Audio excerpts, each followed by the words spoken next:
మొన్న మన దేశ చరిత్రలోనే ఒక చారిత్రాత్మకమైన రోజు. అమరావతి ఆంధ్ర రాష్ట్రానికి శాశ్వత రాజధానిగా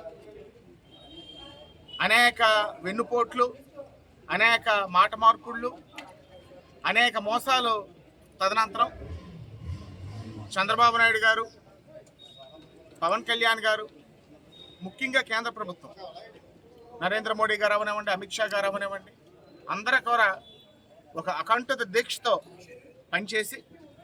పనిచేయడమే కాకుండా వేలాది మంది రైతుల యొక్క త్యాగానికి పూర్తి చట్టబద్ధత నిన్న పార్లమెంట్ ఉభయ సభల్లో కల్పించి కేబినెట్ రాటిఫికేషన్ చేసుకొని ఇవాళ అమరావతి రాష్ట్రానికి శాశ్వత రాజధానిగా అవతరించడం ప్రతి తెలుగోడు గర్వపడవలసినటువంటి సంఘటన.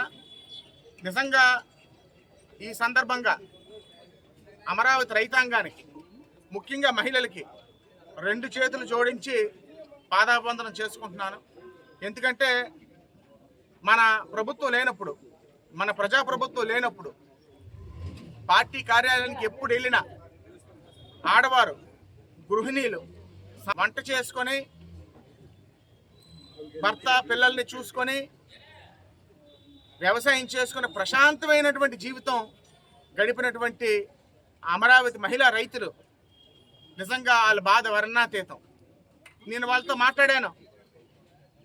చెప్పారు, బాబు రూపాయి డబ్బు తీసుకోకుండా భూమి ఈ రాష్ట్ర బాగు గురించి, ఈ రాష్ట్ర భవిష్యత్తు గురించి ఇచ్చినందుకు ఈ వైఎస్ఆర్ కాంగ్రెస్ పార్టీ ఇచ్చిన బహుమానం మాకు ఇదా?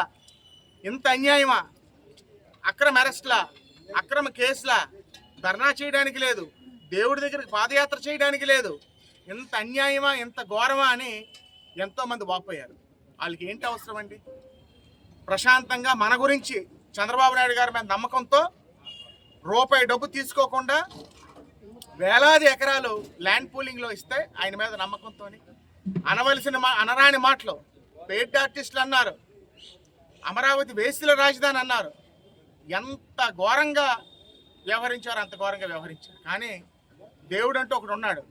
మన వెంకటేశ్వర ఉన్నారే, న్యాయస్థానం దేవస్థానం పాదయాత్ర ఏదైతే ఉందో, ప్రభుత్వం పర్మిషన్ ఇవ్వకపోయినా కోర్టు ద్వారా పర్మిషన్ తెచ్చుకొని ఆ పాదయాత్ర చేసి ఆ స్వామికి న్యాయబద్ధమైంది ఏది విన్నవించుకున్నా ఎప్పుడు కూడా వృధా పోదు.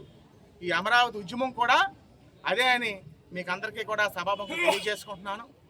ఎవరు ఎన్ని కుట్రలు పడినా ఈ రోజుకి కూడా అమరావతిని స్వాగతిస్తున్నామని చెప్తూ ఈ రోజుకి కూడా మొన్న అసెంబ్లీకి రాకుండా లోక్సభలోని, అదేవిధంగా రాజ్యసభలోని ఎంత ద్వంద్వ వైఖరి, ఎంత దుర్మార్గమైనటువంటి వైఖరి ఈ మన రాష్ట్రం యొక్క వైఎస్ఆర్ కాంగ్రెస్ పార్టీ ఎంపీలు అవనివ్వండి, ఎంపీలు, ఎమ్మెల్యేలు అవలంబించారో మనం అందరం కూడా చూసాం.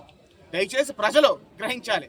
ఇలాంటి వ్యక్తులు పొరపాటును కూడా రారు, ఎట్టి పరిస్థితులు రారు. రాష్ట్ర ప్రజలందరూ కూడా నిర్ణయంకి వచ్చారు. మళ్ళీ అధికారంలోకి కానీ వస్తే మరి రాష్ట్రాన్ని వదిలి మనమందరం వెళ్ళిపోవాలి తప్ప ఎవరిని కూడా ప్రశాంతంగా, న్యాయబద్ధంగా, నిజాయితీగా బతకనివ్వరనే విషయం రాష్ట్ర ప్రజలందరూ కూడా గ్రహించాలని మీకు అందరికీ కూడా తెలియజేసుకుంటూ, అమరావతి రైతాంగానికి ఇంత కార్యదక్షతతోనే ఒక శాశ్వతమైన రాజధాని ఇవ్వడానికి అఖండిత కృషి చేసినటువంటి మన మన ముఖ్యమంత్రి వర్యులు నారా చంద్రబాబు నాయుడు గారికి ఎల్లప్పుడూ కూడా కూటమి తాలూకా బలానికి, స్థిరత్వానికి ముఖ్య మూలస్తంభం పవన్ కళ్యాణ్ గారు.